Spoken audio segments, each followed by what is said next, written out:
And I mean, let's send it out to the whole world. And I knew better than that, but Good morning, everyone. We'll go ahead and get started and call the October 27th Audit Committee meeting to order at 8:02 a.m. You received the agenda. Are there any additions or changes to the agenda? If none, I'll entertain a motion to adopt the agenda. So moved. Second. Okay, it's been properly moved and seconded. All those in favor say aye. Aye. Any opposed, say nay. Motion carries. You also received the minutes of the August 30th, 2022 meeting. I feel like I'm yelling now, y'all. You received the minutes from August 30th. Any corrections or changes to those minutes? Hearing none, entertain a motion to adopt the minutes as printed. So moved. Second. Okay, it's been properly moved and seconded. All those in favor say aye. Aye. Any opposed, say nay. Motion carries. Moving right into our first audit, East Block's audit of Beach High School Auditorium. Ms. Tiffany. Good morning, everyone. Good morning. morning. So we completed our audit of Beach High School Auditorium in August. If you look at page 2, we have our audit objectives and our audit scope. If you move to page 3, we have our background. I'm sure many of you have visited the beautiful Beach Auditorium, which includes over 600 seats, a raised stage, a scene shop, dressing rooms, state-of-the-art sound and lighting systems. A beautiful auditorium. I just have to make sure that I started off with that because it is absolutely gorgeous.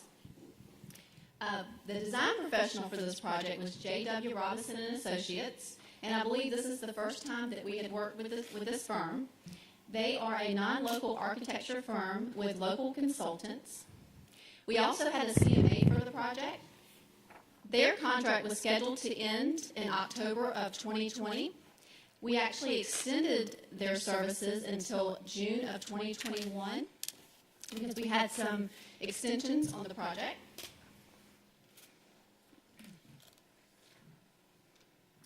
Then the contract awarded to Pioneer Construction was approved by the board in August of 2019 for a lump sum of $5,825,350.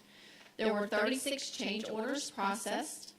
This was 7% of the construction costs. 51% of the change orders were due to errors and omissions by the design professional. But we did find that 27% of this was due to a BDA system that was put in to enhance our radio signal frequency. And when we reviewed the design guidelines that we now have updated, this is now included in our requirements. A 90-day temporary certificate of occupancy was issued in July of 2021, but the certificate of occupancy was not issued until January of 2022 once all City of Savannah requirements were met for site acceptance.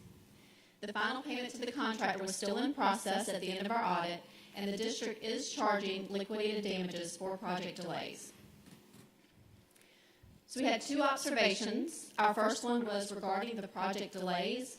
We found that the contractor and the design professional were not in compliance with their responsibilities as defined in the contract, causing delays with project completion.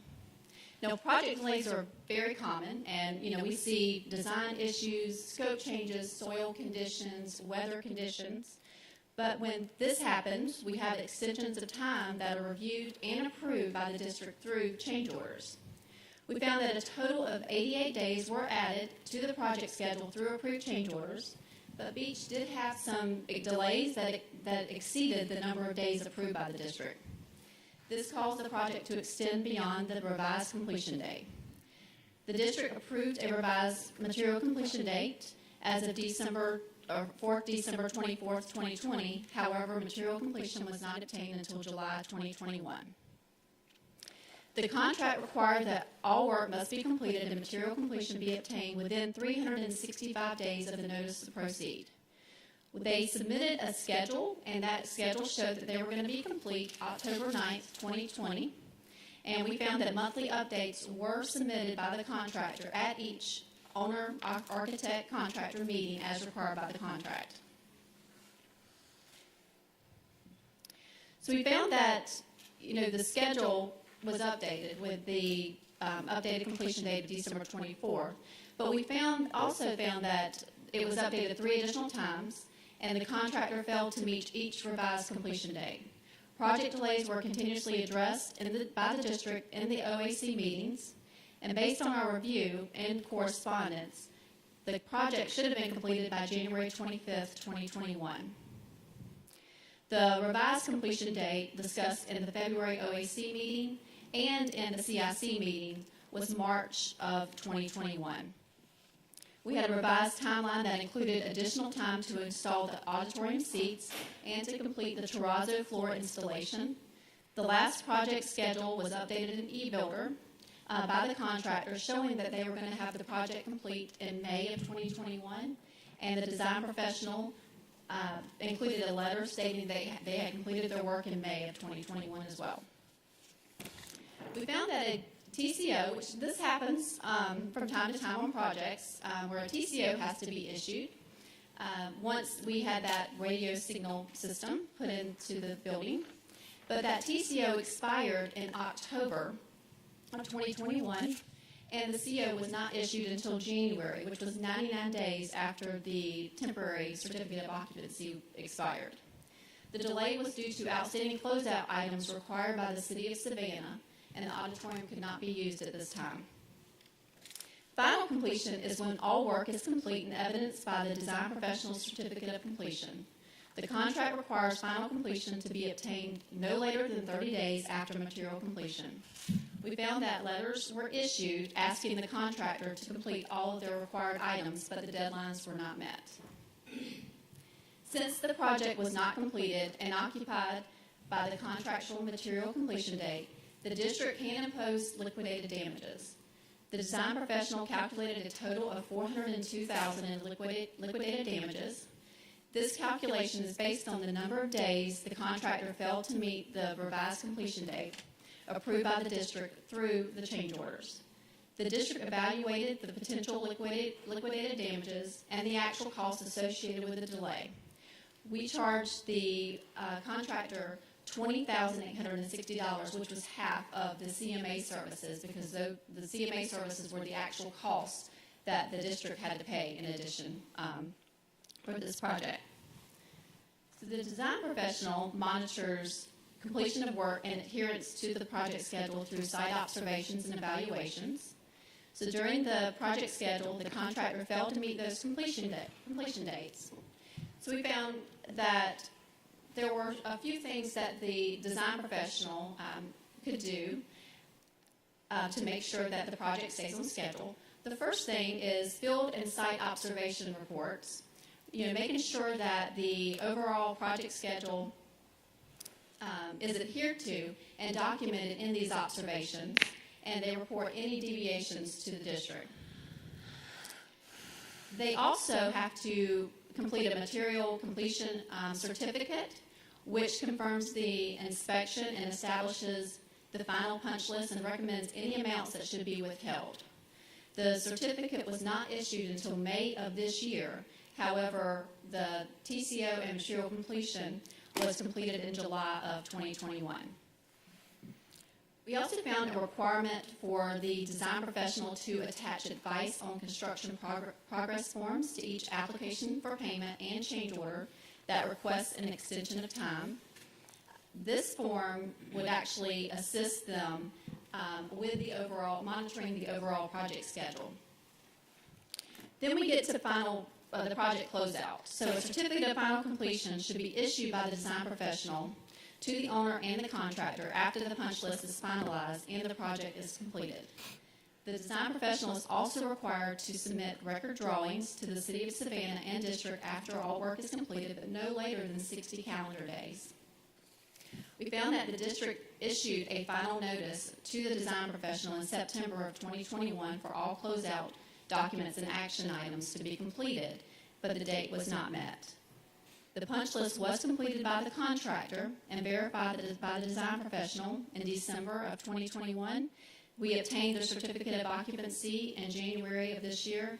However, a certificate of final completion has not been completed at the conclusion of our audit.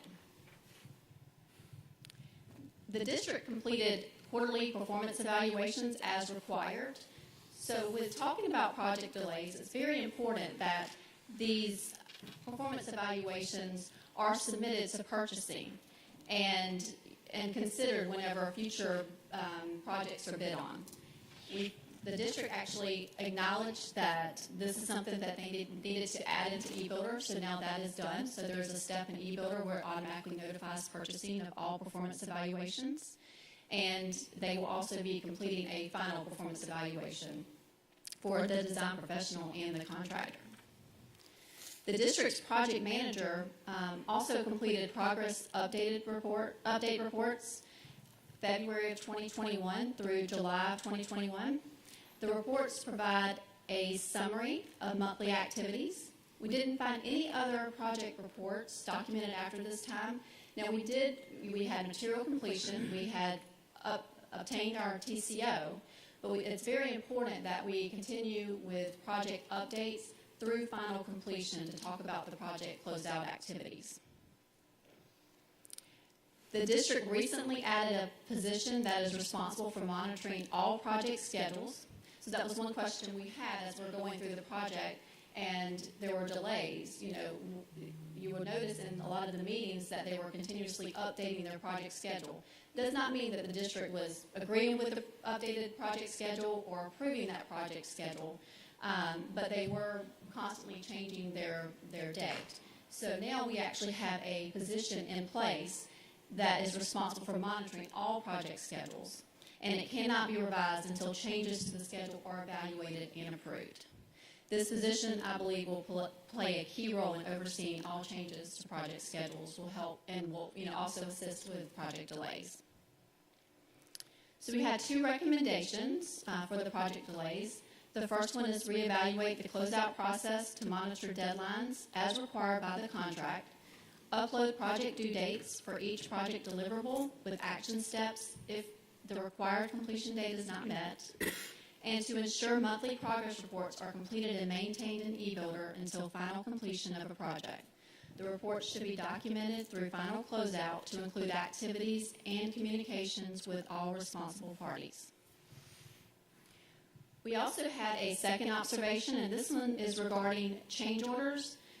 The contractor did not adhere to the contract requirement when pricing change orders. The contractor charged an overhead markup percentage fee of 20% on top of the sub-bond, builder's risk, and general liability percentage fees. This is considered charging a markup on top of another markup, and the district should not be billed for additional markups. Now, we discussed this as well in our last audit, the Savannah High audit, so we had that change control board. But this one was a little different to where they were charging their overhead and markup on top of the other fees to where our contract does not allow for that.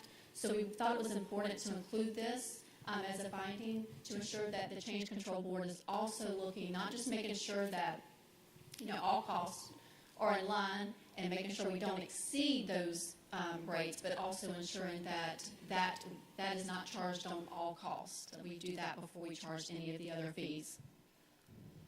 So our recommendation for the change order is for the change order control board to review the overhead and markup fee during their review to ensure it's not added to other contractor fees, and to consider processing a final change order for the net increase or decrease in insurance and bond costs at the end of each project. And with that second recommendation, and reading a lot of resources, you will see that instead of them charging it through each change order that they have, if they're doing it at the end of the project, that's also more money that we're holding on to that they can actually get back at the end of the project. So it will help them, hey, I want to get this project done because here I can get this extra money once I get this project done. And on page 9, I thought it was important to include a timeline because there were so many dates, and where you have where the TCO is issued, the certificate of occupancy, material completion, and final completion. So you can kind of see the timeline of the delays that we had for the project. And on the next page is the management action plan with the actions that they have here. For the first one, for the project delays, we had a process that was created to assist all parties with project closeout requirements. This process must be completed by the contractor and approved by both the architect and project manager before final payment is issued to the contractor. The deliverables are currently included in a checklist. The process will be updated to include scheduled deliverable completion dates. The dates must be provided by the contractor prior to material completion, and there's also dates in eBuilder already set up by the contract as well. And each date will be added to the project schedule and tracked throughout project closeout. So we have a scheduled completion date for that in January of 2023. And then for the monthly progress reports, monthly project reports consisting of daily observations are completed and submitted in eBuilder by the construction management agent. OAC meetings typically take place bi-weekly, and the minutes are updated into eBuilder. The project manager also completes weekly reports for each project, including the closeout period. Creation of the eBuilder process for weekly update is in progress. So there are additional meetings that they have, but not always documented. So they're going to ensure that we have those as well, and those meetings will actually be documented through project or through final completion. So instead of being documented through material completion, it will be through final completion. And on this project, we did not continue extending the CMA. So typically you would see more reporting from the CMA as well. But of course we had ended their project because the project had to be extended. So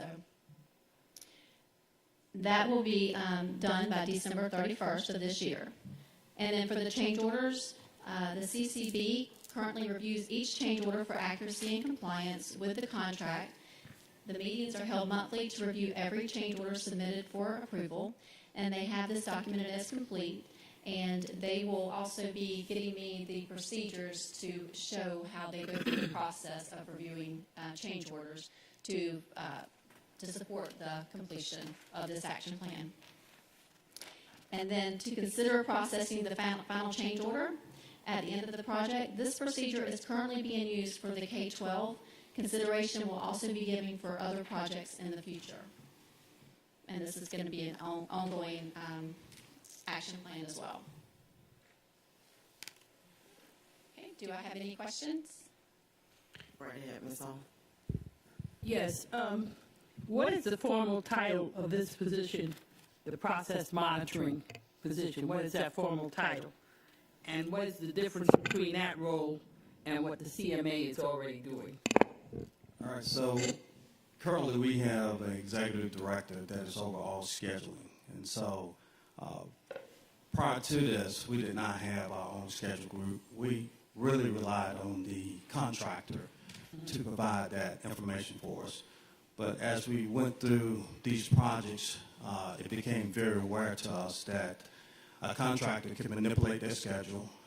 We would not actually know it because we were not getting a copy of their schedule. And so we created this position to monitor the baseline. They give us their schedule. We can see all the changes that they make because it's an audit trail into Primavera that allows us to see all the predecessors and successors that they untie. And so at that point that we can, through the architect, provide them a non-conformance letter. So that position, the CMA is actually out there, the eyes and ears for us, but they don't do any forensic in terms of the schedule and things of that nature. What they're looking for is quality. And so from a forensic standpoint, we needed our own scheduler to look at the data, because there's a difference between the data and quality. You can say, hey, you're on schedule all you want to, and we have to take that word for it. But we do a forensic now on all our schedules going forward. We can see if they change their logic ties, and we inform contractors of that. But again, the contractor is responsible for the schedule, and there's nothing legally we can do but inform them that we don't agree with it. Then once we get to a milestone where it is very apparent that they have done their predecessors' successors unties, and then we can hold them accountable at that point. So you're saying you find that this position is very useful to us moving forward with our projects we're involved in now since the Beach Auditorium? Yeah, absolutely. Without having our own scheduler, we were at the mercy of a contractor because basically they were providing the schedule, they was updating the schedule, and providing that information back to us in notes and AOC meetings. However, we, with our trained eyes, could see that what was in the schedule is not actually happening in the field. But without our own scheduler to be able to do a forensic on that, really we had to go with what the contractor told us. Thank you. Go ahead, Audit. Good morning. Thank you for the thorough report, and I have several points I would like to make. One, I think this is a prime example of how we strive to have our internal audit committee operate, because they are able to take a view that's higher and then lower, if you will, so that we get the information, and more importantly, we as a board get the management action plan so that we know how things will be done differently in the future. In this particular case, I think it's interesting and should be pointed out that it was noted early on that the contractor was a first-time contractor with us. And we have strived since the beginning of East Plus 12 years ago, 15 years ago, whatever it is, to extend the possibilities and the opportunities for companies to bid on jobs with us and to help them learn how to do it better. And I think this is a prime example of that because, it happened to be a first-timer, but I think that also points out to us that in the future, as we have other first-timers, we probably need to be a little more diligent in terms of how we oversee the process of the construction. Dr. Buck, I think I remember that the principal of this firm. The design professional was a first time for us, not necessarily the contractor pioneer was. I know. And yes, the principal, and that's why I walked up, the principal, and good morning, of the design firm passed away doing this project. We lost that expertise, and then they had to bring someone else to assist with the project. But to finish up, I was just saying, I'm very impressed always that we continue to work on East Plus because, and do audits with those because so much of our budget now is East Plus budget, and it is, it's just a requirement that we be able to know where the money's being spent. And if I can make a couple of comments, and again this morning, and you're correct, Dr. Buck, and that's exactly what I was thinking. This particular project was $416,000. Most of the projects you hear us bring forward are multi-million-dollar projects. So we're subjected to the same due diligence regardless of the value of a project. So I'm glad that you heard everything that we're required to do regardless of the value of a project. So when we start talking about we now have a scheduler, there's a reason why we had to have a scheduler. Or when we have a project manager that's managing multiple projects, but we treat this small dollar value project and have to have the exact same level of oversight and dedication as we do to all of them, because we're subjected to an audit. And we want to be good stewards of the taxpayer dollars. And that's what we strive to do when it comes before you and comes before the community. And we go back to the community for additional funding, that we are doing our due diligence. We didn't pause the project. It was during the pandemic. All of our projects continue to go on. So we want to make sure that that's noted as well. None of our projects stopped. Both had supply chain issues that they were dealing with. They had COVID cases as well on projects. So we did experience significant concerns on the projects during that period. It was in the middle of the pandemic. Our project managers continued to work as well as much as the contractors continued. When we talked about the BDA, and that was 27% of the errors and omissions, that's now required, and it's required by the fire marshal. And you heard Tiffany say that it is a part of our design guidelines. So we had to make sure that that was in the system, in the building. Because when you're in a building, you're trying to use your cell phone and you don't get connection. We're required to have that in there. We always refer to this as BDA. But we continue to work, and we'll continue to provide you with a management action plan. You heard about the evaluations that we conduct. They're in the system, and the liquidated damages that we assess. While we were in a pandemic, while we were dealing with COVID, we still followed the guidelines by assessing liquid damages based on the schedule. So thank you. Thank you. Trayvon, who's the project manager, if Mr. Bozeman has I any. just want to make one correction to the record, that this project was about approximately $6 million. So I think design professional was $400,000. But as Ms. Kayla said, that this was a fixed price contract. This contractor lost significant dollars in terms of price increases and things of that nature. When that happens, things get very contentious. One of the things that was brought out, stadium seats, the seats in the auditorium. And so it's a pull and pull, but what we try to do, like we do all contractors, we work with them. We took some of the project back from them that we could assist them with, and we do that with all our projects. But at the end of the day, a good kudos to the audit team. They call balls and strikes. And so if you look at this on the record itself, you say that this is probably look pretty bad. But I will tell you, our internal controls held. We were allowed to, within our scope and what we could do, you just can't force a contractor to do something that they don't want to do, as well as the CO. Until you get all of the issues that is related to this particular project done, then you can't get a CO. One of the issues that came about at the last minute, when we talked about this BDA, Beach High School did not require BDA because it was grandfathered. Therefore, on this campus, when they regulated it or permitted it, they said we didn't have to have one. But when we went to get the CO, they said, okay, now you're going to have one. So that takes 45 to 60 days. So this was a very troubling project for us, but a lot of lessons learned came out of that, and we're enacting those lessons learned as we go as part of our process. And it's a beautiful auditorium. Yes, it is. Yeah, go right ahead.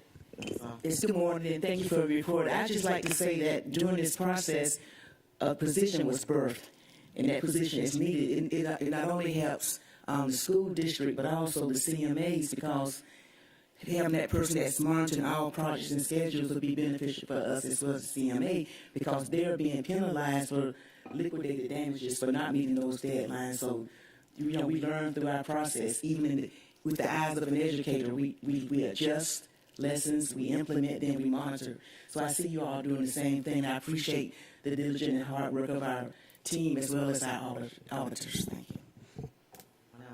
I would like to just thank the capital projects team. I would say going into this one, I'm like, this is going to be an easy one.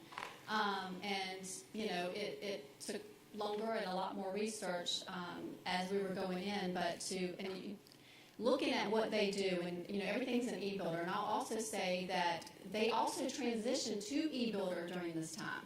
So there was a lot of, training with the design professional and contractor. And I just want to thank the capital projects team, especially Ms. Nicole Callahan and Mr. Drayvon Jones for their assistance with this project. Thank you. Maybe I'm looking at the lay eyes because I saw hiccups, but we've seen worse. So this was, so a phenomenal job and definitely catching all the things that are needed and putting things in place, and then also holding that standard. I think that's what we've been moving towards lately, and then the pandemic certainly did not help, but to be able to still pivot and operate in such a level of excellence, I think that's to be commended for all parties involved. So thank you, and we will entertain a motion. If there are no other questions or comments, entertain a motion to adopt this audit. Yes. I move to adopt the audit of the Beach High School auditorium as presented.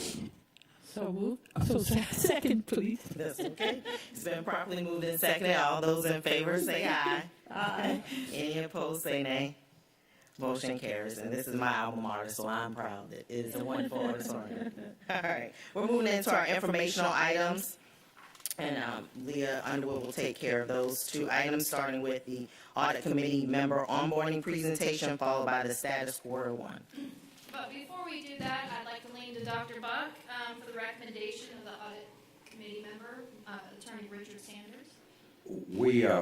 We have had a suggestion from our chair of a community leader. We have an opening for that due to a death on our board here. And Richard Sanders, who's an attorney, but likewise has been very active in our community. He ran for office this last time, but he's for years been very involved with the JCs and with other agencies here in town. And my understanding, I have not talked to him personally yet, but my understanding is he's excited about this, and this time works for him. And so we'll be, the board, the whole school board has to vote on him, but we will be putting his name forward for that vote. And we will be providing that to the board in the November board meeting. Right. So previous months, I brought this idea to Dr. Buck, being that we were going to be receiving new audit committee members through the process, that let's do an onboarding presentation, just so they can get a quick overview of who we are. This is something, a presentation that, once they're on board, I will send them a welcome email letting them know. We're excited to have them a part of our team here, and we will have just a general overview with an opportunity that they can provide questions to us or the chairman at the time for any information that we provide them. So what I wanted to provide to you today was what I've created, and would like your feedback. You're the audit committee members, so we would like you to provide some feedback to us, to let me know if there's any changes you would like to provide. So the agenda items that we wanted to highlight were the key 30,000 feet overarching responsibilities, as well as understanding the history of the internal audit department, as well as the audit committee. And also that board guidance, that board policy guidance that drives our department. So historically, the department was developed in 1991 along with the audit committee. And it was, of course, established through a board resolution. And until 1998, there was only one director and one auditor. The academic auditor position, which I'd like to update, we have 3 candidates that we are looking forward to interview soon. So hopefully that hiring process will produce an academic auditor for us. That position was added in 1998. The internal audit assistant was added in August of 2005. And then the second internal audit position, which was a key position for East Blast audits, was added in January of 2008. The internal audit department, when established, was following Red Book standards, and that follows the CIA, Institute of Internal Auditors, but was converted to the Yellow Book standards, which is also what you guys often hear me say of the government auditing standards, in 2006. This was conducted, a review of both of these standards were conducted by the director at that time, and based on the needs of the board for the needs of transparency and also the other standards that are included, they wanted to bring it more into a Yellow Book standards that require us to be more open to the taxpayers. The Audit Committee Charter identifies the purpose, authority, and responsibilities of the Audit Committee and its members. So of the board policy guidance, we first have Board Policy CD. Those are the line and staff relations. That's where it establishes the chain of command and the line of responsibility of the Internal Audit Department and the Audit Committee. DID audits, that defines who conducts our external and internal audits and the authority and the purpose for those audits.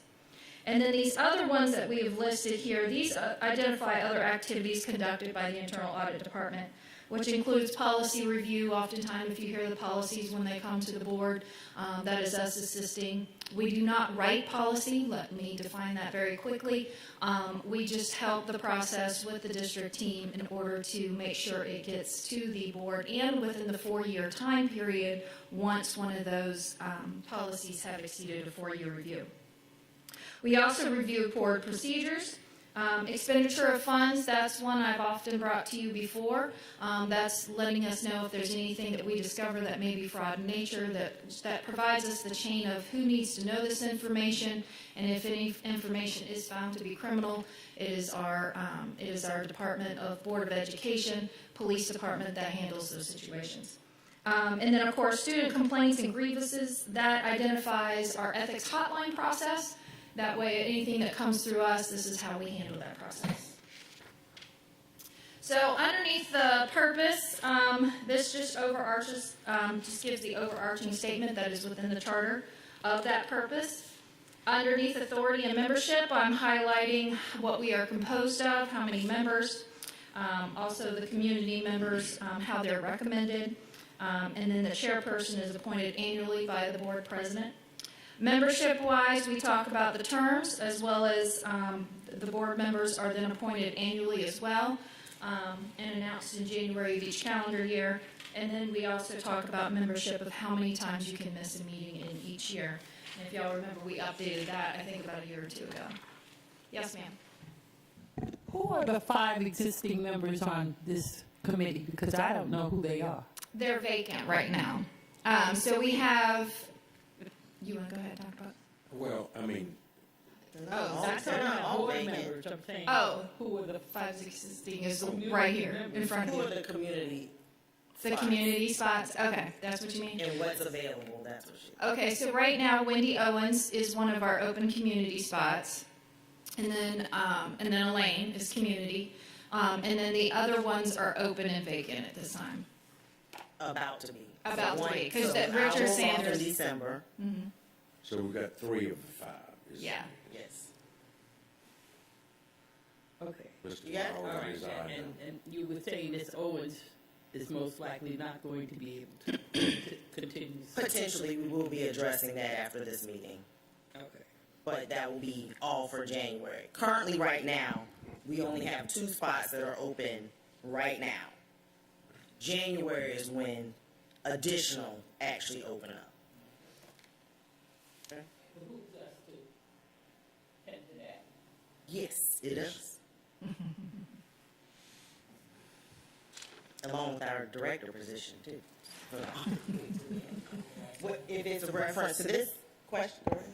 What I want to ask, I know you said we have 3 candidates for the academic auditor's position. Why is it so difficult to find someone to fill that position? Because I don't think we've had one within several years. Well, we Is just there- started pursuing it this past year. And so the first time we had opened it up, we didn't get a lot of applicants, enough for me to see that there was enough, cross to pull from, so we left it open. Of course, it's also the timing of the year, because most of these people are on contracts. So that's also very difficult to get the people to come in. But we're moving forward, and that's just our focus right now is the light that we got. We can get one soon. Is it difficult mainly because you need someone that has an academic background, maybe a former principal? Then on the other hand, you need someone that has the experience with auditing, so with the 2. Well, no, the auditing isn't the focus, because the focus is really evaluation, educational assessment and evaluation. So our yellow book standards allow for you to use other standards, and so we're kind of moving towards the educational standards requirement instead of just the yellow book. So moving forward, even though the structure may look like ours, the way they evaluate the educational system might be a little different than our previous academic auditor. So with this adjustment, we've opened the job to not just a teacher or we've opened them to school psychologist degrees. We've opened, so we've added, girth to the pool of, educational background. But we are looking, and this is where it does become a struggle, we're trying to see somebody who's at least touched K through 12 experience and not just spending their whole life in high school or their whole life in elementary, because we need somebody that has that skill set that can go into the district and understand what is needed in an elementary level to the high school level as well, and so forth, and the different programs that we have. If I could also just say in response to that, Dr. Howard, my understanding from the first was that we are one of the few internal audit committees probably in the country that has an academic auditor on our staff to work with that. Most sort of aim at financials only, and we have always, when I first came into office in 2008, had trouble finding candidates if that position was open. And I personally have felt very strongly that the academic qualifications are very important for us to have that instead of just another financial auditor, if you will. Dr. Hoskins Brown was next, and then Ms. Thank you. I was going to do the same, Dr. Buck, as when we had the first search, part of the conversation that we had was the highly specific nature of K-12 component of education assessment. Education assessment for higher education and other types of formal and informal education is very, very lucrative.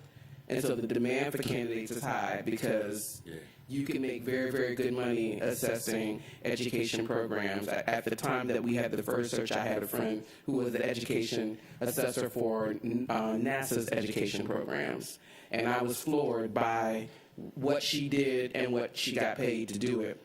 So I was not surprised that we came up short in that process.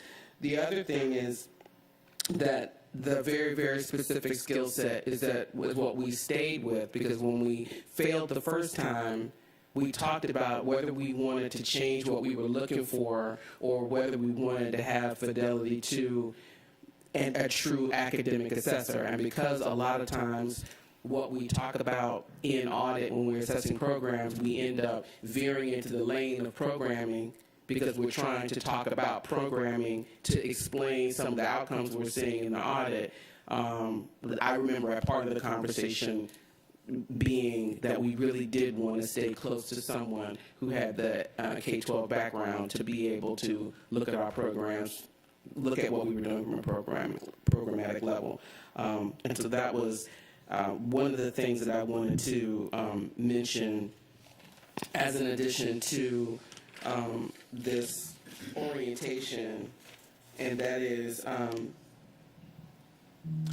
being able to have something in here that explains to new members that when we are in audit committee, and we do this, so we don't do it like we used to, but and I'm guilty of it, I would get way in the weeds of what's happening at the programmatic level that we could change to not have the outcome that we're looking at. So something in this that says we are not brainstorming programming in the audit committee, although we can make observations about programs that we know that have worked or policies that would liberate programs so that they can address those issues. But I think that's an important thing for our audit committee members to know. And then I'll yield because I have a couple of other suggestions, but they're specifically for the orientation. But that's my recollection of what happened in our first search. Okay. All right, Ms. Hall. I'm a bit concerned since we have this unique situation where we want this academic / auditor person. Usually we're able to compare our organization with other organizations in the state and the country in terms of what appropriate salary is. But I'm a little concerned that we don't have that comparison possibility here, and that we may not get the person who we want because we're not offering a salary that is commensurate with what most national persons of interest for us would demand. So I'd like some discussion about that. How would we go about making sure that we're not turned down over and over again because we are not competing for the best and the brightest that's out there? Well, if I can say something to this, I think Hoskins Brown's perspective that she brought, that these type of individuals could get paid a whole lot more as a consultant. So that the fact that we have somebody internal, there is some understanding when they come on board, and we have this heart-to-heart conversation that we will not be able to even come equal to what you could do outside and becoming as a like a third-party vendor to a school district, requesting them to do an assessment of some sort. Who has made that decision that we cannot do that? Who the board made that That we decision? can't That do we what? cannot possibly entertain a particular salary because it's... Well, right now, that salary is set at the senior director level. So it's not at a normal auditing, like a senior internal audit level. They come in as a senior director level. So they're already coming in a little higher than what a normal auditor Well, would that's do. my point, that it's really up to the board to decide what Correct. the salary is. And as board members, we need to be aware of that because this has gone on way too long. We believe that those people we interviewed and evaluated, we took the time to do, mainly turned us down because they were not interested in the salary we had to offer. So just as a, major corporation in 2022, I want us to be aware that if we want the best, we have to be willing to look at things and make adjustments as needed to get the best. Thank you. Anyone else? Ramon, you want to say something? No, I saw you move your mic. No, I'm sorry. I was asking I still Ramon. had my Hoskins Brown thought in my head, and now I'm writing it down to follow up with her. No, I was trying, I'm sorry, I was just trying to follow what we were doing. And I think as we look at positions, we try to make an assessment after we have the applicant pool. So Ms. Hall is correct about, whether we need to make an adjustment or not. I think that discussion did come up, but I think it is something that we can, entertain as far as what needs to happen with that particular position. Okay. So noted. All right. Continue. As we move forward, we again talk about the meetings of when they're scheduled and who approves those, and then who can actually cancel a meeting in that process as well. And then on the back right here, we wanted to highlight the two overarching, and I highlighted overarching because there's a lot more detail in our charter. But overarching, there's two breakdowns. You have your financial reporting and accounting practices, and then you have your internal accounting and control systems and processes for meeting board goals. The two distinctions here is one, the financial reporting and accounting practices, that's what the external auditors bring to you, and that is where you have oversight of them. Hoskins Brown was Miss Cooper was part of the RFP of the recent external auditor, but there was only one. If you remember, I brought that to you to let you know, and you all are required to approve that component, and then, approve the external auditor, and then that goes to the board for the final approval. That is your oversight responsibility for that. Again, the reports that they bring to you, you are to review those as well. The internal accounting and control systems, that is provide your oversight to us. That includes, just as we talked about, the staffing levels, the audit plans, the budgets, reviewing and approving audit reports. That's your oversight there. And where we come into play is really just assessing the internal control structure within the district and determine if it's adequate in preventing of fraud risks, as well as making sure they are meeting the board's goals and objectives. So I left the word questions here, but I think we've already interjected that. I think this is a good reminder for us always, though, even though we've been on this group for a while, it's maybe we need inboarding ourselves every few months because it reminds us. So thank you very much. Thank you. And the language that I pulled from is straight from the charter that y'all review yearly. Dr. Osborne. Thank you. Yes, I have a couple of comments. I think it's very good to have an orientation presentation. There are some things I would suggest that we add.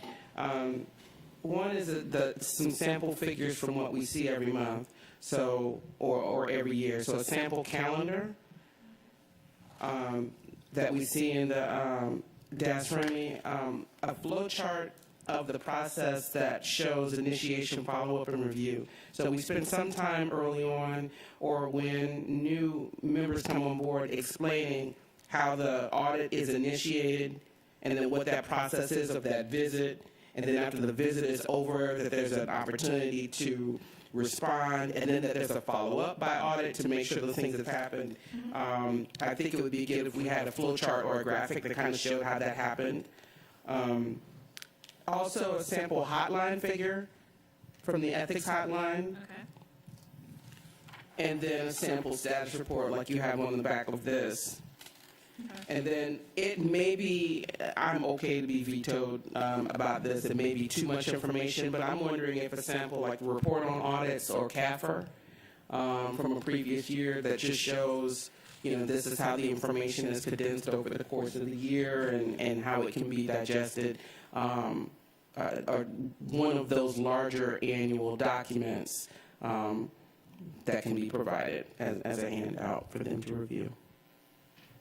And again, like I said, I'll be sending them that welcome letter, so I can attach all of these things to them as well, not just in the presentation, and just say these are added, components we would like you to review. That way, give them that opportunity to have any questions as well. I think the education process of seeing the kind of data that is generated will help them understand the level of scrutiny that we put programs in. Mm-hmm. And rather than learning that when you first get that document, if you get something of that nature in the beginning, you'll get an idea of the level of rigor that we examine our work in. The other good thing about that is that we get that commitment. 3 years is a long time to ask someone to come in, and so they need as much information as we can give them on the outset. I think in terms of them committing to 3 years on the board would be good. Sure. So that's a good idea, Dr. Hassan. All right. Anyone else? Okay. Go right ahead. Since the board president has such close relationship with the audit committee, do y'all have some kind of procedure in place in preparation of a new board president as far as transition? Is there some type of orientation that you provide? Actually, I've already had that with Mr. Moss a little bit, but once we get closer, as you see from time to time, he does show up to these, so he sees the structure and the flow. But yes, there will be a meeting where we will get together and understand moving forward, if he has any questions necessarily of the audit committee. But really this position is just, another voting member as well as the one being able to appoint. So he is a voting member, so that makes it 3 board members instead of just 2. But he and I have met on 2 occasions, and even on Monday, we spent an hour and a half primarily talking about internal audit. All right. Anyone else? All right, we'll move to the next item. All right, so this last item is just the update of the status report. The 2 key components I want to bring out is number 1 is the business process reviews. I do believe we under budgeted for this one, and I think that's because we took into consideration the last 2 years where we weren't doing all the components of the business process reviews, such as the purchase cards, purchasing, student activity funds, student data, nurses, and school nutrition. So the timing in which we were taking and pulling those samples and doing that, we did not incorporate that. So that is what we are thinking, the increase of the actuals to the projected. But overall, if you look between the audible and non-audible, as you remember when we brought our own self-assessment to you all on our benchmark to make sure that we are equal within the audible and non-audible area, we are just within a week of each other. So we think we are still on target, but we will be monitoring that moving forward. Good. Any questions? All right, I just wanted to make an announcement. I should have done it at the very beginning, but we have a visitor with us this morning, Mr. Joseph Slaughter. He is from Columbus, and I guess somehow they heard we did a really good job with internal audit, and I'm sure he's going to say wonderful things when he gets back to Columbus, but he came to visit with us today to see how our internal audit committee and all my understanding is his community members do not have a vote on their committee, and that's just one of the differences. And so he's looking at how we do. But Ms. Slaughter, welcome. We're glad to have you in. Any other questions or comments? Alrighty, our next meeting will be on December the 8th at 8 a.m.